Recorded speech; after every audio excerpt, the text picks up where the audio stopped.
So I'm up here at Montgomery Mall and I've been talking to people here, and one of them asked me a great question that brought on a great topic. And the question was, what do I see happening in real estate in 2024? What changes are going to come? And it made me think about some of the trends we saw over the course of the year in 2023, good, bad, and different. And some of the ones I hope go away. Let's talk about those top 5 trends that we saw in real estate in 2023 and some that we hope we don't see again. So the first one, waiving contingencies, no inspections across the board. This became almost common. I understand it. The concept of inspections and contingencies is scary. It gives a buyer the right to cancel the contract at any point in time for very little cause, really. And for a seller, what could be more scary than having to put your house back on the market and go through the whole process all over again?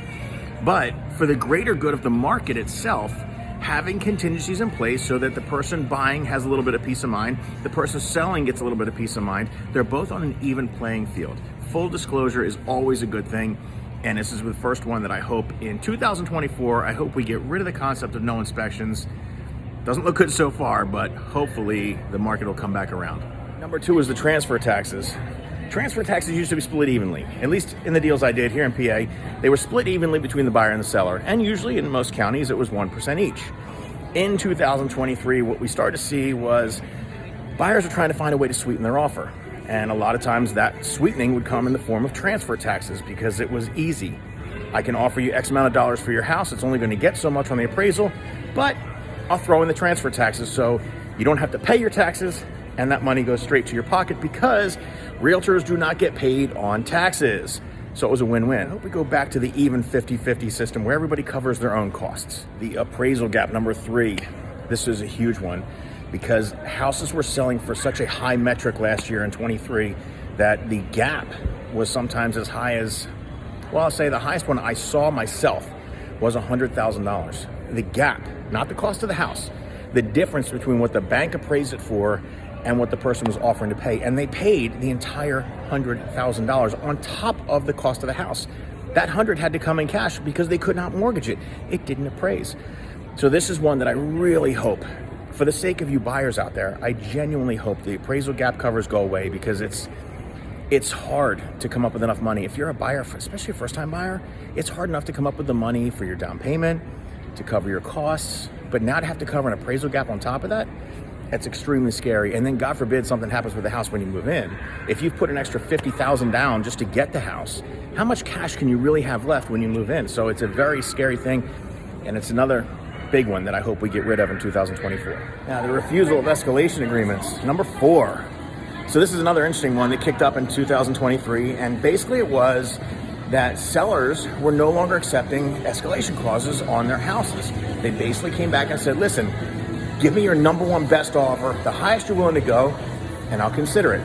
Now, that's understandable in most markets, but in the market that we're in, where houses are selling for $10, $20, $50, $100,000 over their list price, it's hard to figure out what number is it that's going to be utilized. An escalation clause means you don't pay anything more than a few thousand at the most over the next highest offer.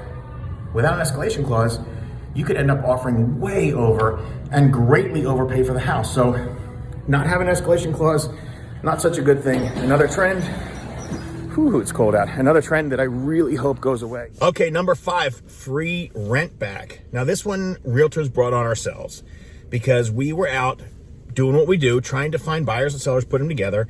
The problem was that sellers didn't really know what they were going to do next because a lot of times they hadn't been thinking about selling. They chose to sell because the market was so strong that they were going to get a great premium on their house. But they had no plans as to where we would go next. So, being creative, real estate agents went in and said, hey, listen, we can put in a request for a free rent back window post-closing. That way you get the money for the house and you can stay in your house for 30, 60, maybe even 90 days or longer, depending what we negotiate. And we'll ask them to throw it in as a free rent back period. So it doesn't cost you anything. You can stay in your house rent free while we find you another one. But for the buyers, it creates a whole new problem because now it's not just a simple closing. Anytime you have somebody who's going to be staying in the property, regardless of whether it's free, $1 or $100 million, you need to create a tenancy agreement, which means security deposit has to be given and terms must be drawn up with an actual lease. It's a lot more paperwork, a little bit more headaches, and take it from the buyer side. Who wants to buy a house that you can't move into? So thanks for watching, everybody. The 2 honorable mentions are going to come next. Hopefully you enjoy those as well as I enjoyed making them. This was an interesting list. I actually came up with a few more. I might do another video on those later. They weren't as big or as prevalent, but the ones I listed in this list were quite prevalent. So check out the honorable mentions. All right, in no particular order, let's talk about the first one. The inspections for informational purposes only. This is not a real thing. It's nowhere in the Pennsylvania contract, which, by the way, the things that I'm talking about, things I'm discussing and they're probably happening across the country, but I'm really referring specifically to the Pennsylvania market where I work. So if this is not something you're seeing in your market, I apologize for giving information that's not valid for you, but this certainly, we do not have this in PA. There is no such thing as inspections for information purposes only. There's just inspection or no inspection. It's a yes or no type of a thing. Now, what it was for, back a couple years ago, realtors who were good friends would make a handshake agreement together, and they would say, listen, my buyers love the house and they're not about to cancel the contract. They're not going to make life difficult. They're not going to nickel and dime you. They just want to know what they're getting themselves into. So we're going to do inspections for information purposes only, educational just for that, nothing else. We're not asking for credits. We're not asking for work, and we're not canceling the contract. And there was a point in time when that handshake agreement did work, because with a lot of agents, and still does, by the way, for some agents. But then we got to a point where the buyers would say, you know I said no information only and no request, but I changed my mind. I didn't realize there was going to be this or this, and they would demand credits or discounts, or they would threaten to cancel the contract. Now, for the seller's left going, I don't understand. We had an information only contract. The buyers are saying, but Pennsylvania law gives me the right to cancel it because I did enact the inspection contingency. Thus, no such thing as information only inspections. I hope people stop using that phrase. I don't allow it when I'm selling a property. Buyers come in. If they put that in their contract, I throw it right back and say, we're not doing that.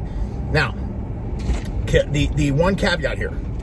If an attorney draws up documentation, it can and would be valid. Realtors do not have the right to draw up legal documentation that goes outside the scope of the Pennsylvania Agreement of Sale. However, an attorney, a real estate attorney, can draw up legal documents, and they can request information-only inspections.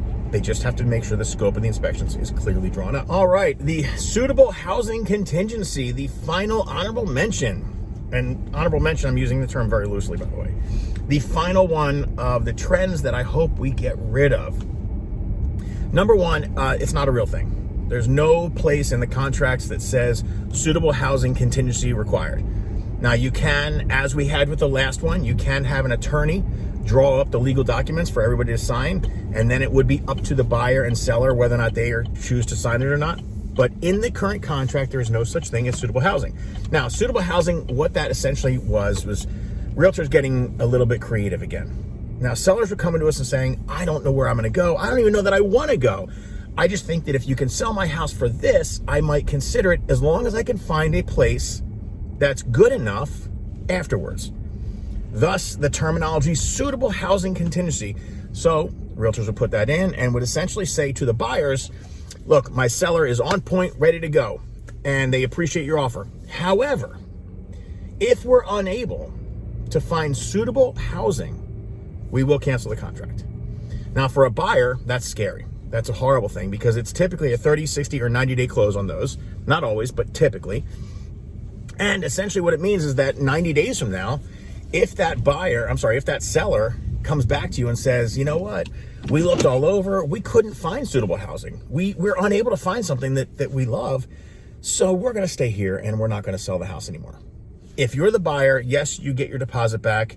Yes, you're let out of the contract, but the problem is that your rate, which you probably have paid for, is probably gonna be different now. So you may have a different interest rate, which can cost you more money and make it harder for you to buy a house.